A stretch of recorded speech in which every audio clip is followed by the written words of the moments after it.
of Americans. Those who live in New York and those who wish they could. You got this. Good morning, everyone. Good morning. Good morning. I am First Deputy Mayor Sheena Wright, and the first question I have for you is Brownsville in the house. All right. I am so proud and pleased to be a part of this amazing administration that is centering Brownsville and communities like Brownsville all over the city. Our mantra, at the direction of our mayor, is that crime must be down and jobs must be what? Up. Crime is down and jobs are what? Up. And we are very proud that we have really broken ceilings in terms of the number of private sector jobs that are now in New York City and the opportunities that are available to New Yorkers. But our mayor said that's not enough. There are communities across this city that have double-digit unemployment, and those communities are predominantly Black and brown. And so what he charged us to do was to make sure that we invest and really engage fully all of our communities so that everyone has access to opportunity. And so today we are announcing an effort where we're doubling down and we're making sure that we really connect to the enormous, immense talent that exists across our city and specifically in Black and brown communities. So with that, I want to introduce our 110th Mayor, Eric Adams. Thanks so much, Deputy Mayor Wright, and really want to thank the entire team that's part of this, Deputy Mayor Maria Torres Springer as well. And, you know, this is the home of my birth. And we were very clear and focused. And I remember many nights speaking with A.T. Mitchell and Anthony Newells and many of the men and women that are part of our crisis management team that we needed a real full plan in operation that included not only making our city safe. Brownsville for far too long, even when I was a child, was identified as a place where one could not be safe in a community with so many hard-working class New Yorkers and Brooklynites. And we turned around the crime in this area because of the work of the crisis management team and the New York City Police Department. And we saw just unbelievable, unprecedented results. People said it was not possible. We knew it was. And we were hearing for so many residents that they did not want to be identified as a place where you go and just live in despair, but a place where they can see everyday residents care for each other and they care for the children in the future. And we're seeing that success. And nothing personifies that more than a job. A job is more than what we do in the AM hours of our lives. It's the precursor to sleep that allows us to experience the American dream.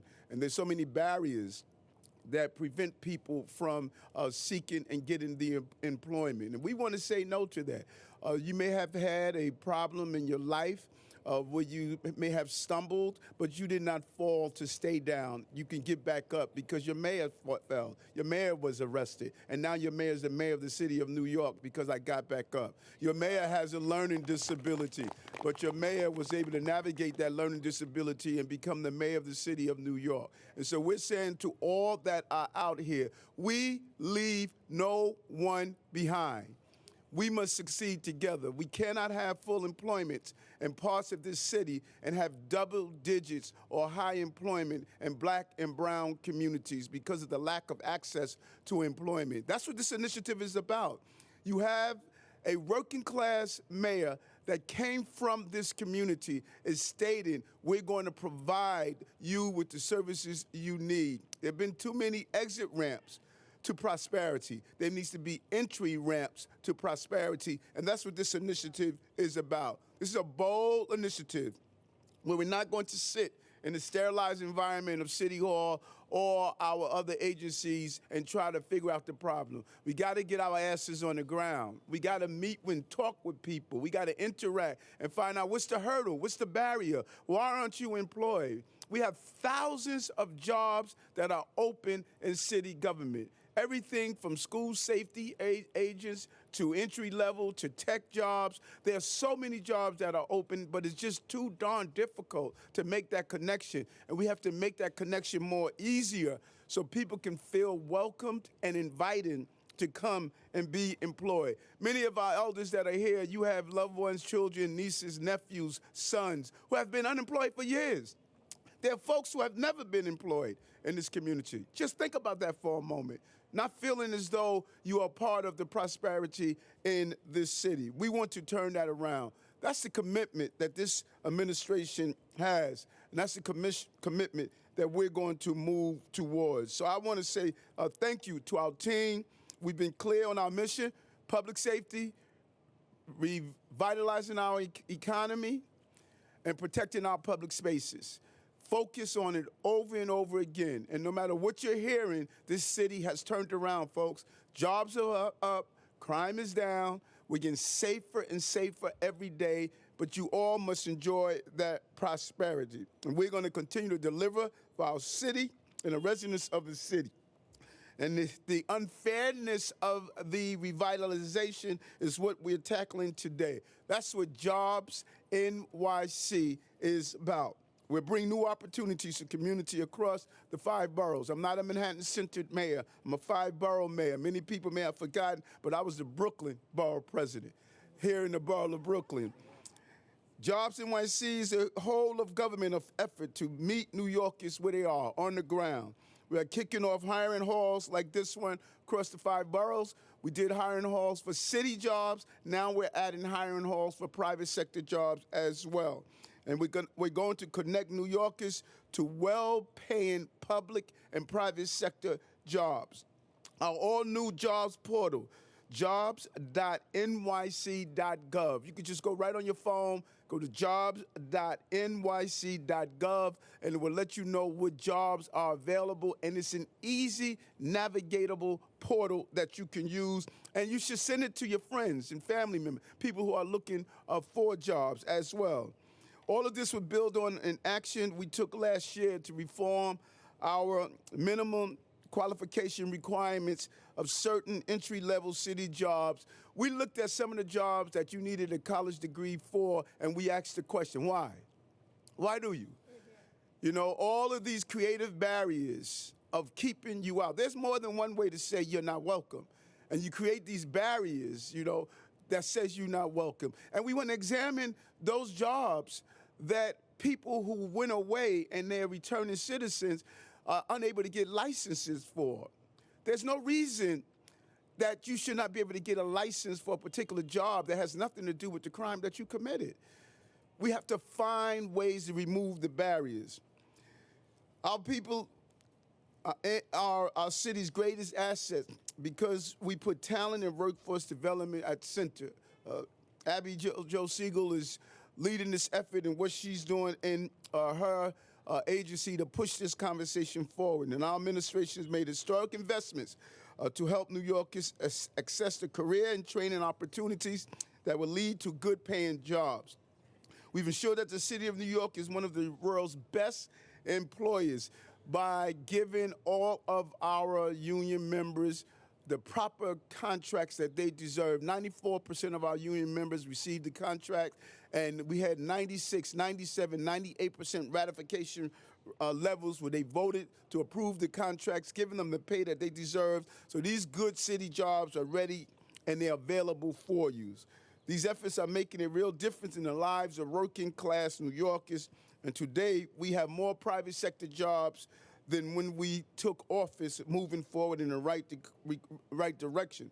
And we recovered all of the private sector jobs lost during the pandemic. We're building an economy of the future with a real pathways to family-sustaining jobs and careers. Last month, I announced our Green Economy Action Plan. All of this new stuff you're hearing about solar panels, battery storage, EVs, electric vehicles, all of those are jobs that have traditionally evaded us, but we can do those same jobs.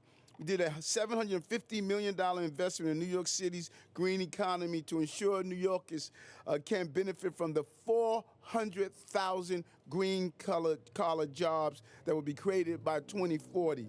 And this is how we ensure all New Yorkers, particularly those in black and brown community, are very much part of the jobs of the 21st century. So Jobs NYC will help us recruit the next generation. It will show a city where opportunity reaches every borough, a city where everyone has access to a good career and job. And I cannot thank the team enough. As I indicated, First Deputy Mayor Sheena Wright, Deputy Mayor Maria Torres Springer, Amazar, and Deputy Mayor Williams Isom, the dynamic Deputy Mayor team that is just getting it done every day. Let's employ Brownsville. We lift up Brownsville. We lift up this city. And we know Brownsville is ready to be lifted up. Despairs are over. It's time to turn Brownsville into what we know it could become. Let's make it happen. Thank you very much. Thank you so much, Mayor Adams. And the dynamic deputy mayors that you have appointed, as you said, this is a whole of government approach. And A.T. Mitchell has been a key leader in this work across the city and really reinvesting in communities. And you also have Mayor today, a Commissioner for Small Business Services, Kevin Kim. Where are you at, Kevin? Yes. Commissioner of DCAS, Dawn Pinnock, who is the mother of the Hiring Hall movement. We got, come on, give us some love. Our Chief Business and Diversity Officer, Michael Gardner, who makes sure we've got $6 billion last year invested in MWBEs, and as you said, the Executive Director of the Mayor's Office of Talent and Workforce Development, Abby Jo Siegel, as well as many, many others. Again, this is a full agency approach, a full city approach. And just to also add, the mayor has made clear, again, that we have to invest in communities like Brownsville. So this community is really a target of massive investment, and every single school in Brownsville is getting additional resources to make sure young people are on the road to reading. Yes, can we clap on that? We're accelerating affordable housing development in this community to really break records in terms of the amount of affordable housing that is developed, as well as the rehabilitation to NYCHA, in addition to many other investments. And so one of our big partners in that effort is the Brownsville Community Justice Center. Can we get a round of applause for them? An incredible nonprofit that has worked side by side with the city over many years to really do all the things that need doing. And in addition to those union contracts that the mayor mentioned, we also made a historic investment in our nonprofit workforce as well, because we understand and appreciate how important they are. So next up, I'd like to invite Iona Jimenez, the project director for Brownsville Community Justice Center, to say a few words. Yeah, thank you all so much. First, I know the mayor knows this, but Brownsville has its own mantra. That's right. That's right. What is it? Brownsville never ran, never will. And so we will never run from any opportunities that are presented here in Brownsville. And so Brownsville never ran, never will. We will never run from any opportunities that are presented here in the Brownsville community. So I thank you. I do want to emphasize the paramount importance of bringing job opportunities directly to Brownsville. At the Brownsville Community Justice Center, our mission revolves around enhancing public safety and empowering our young people by connecting them to career pathways tailored to their interests, ultimately fostering a safer and more prosperous future for the Brownsville community. We are profoundly grateful for the commitment of Jobs NYC for being here today and providing all these opportunities directly at the footsteps of the Brownsville community.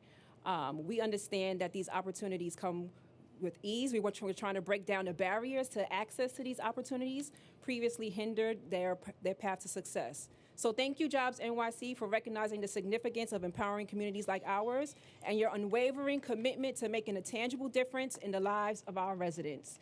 Truly important work.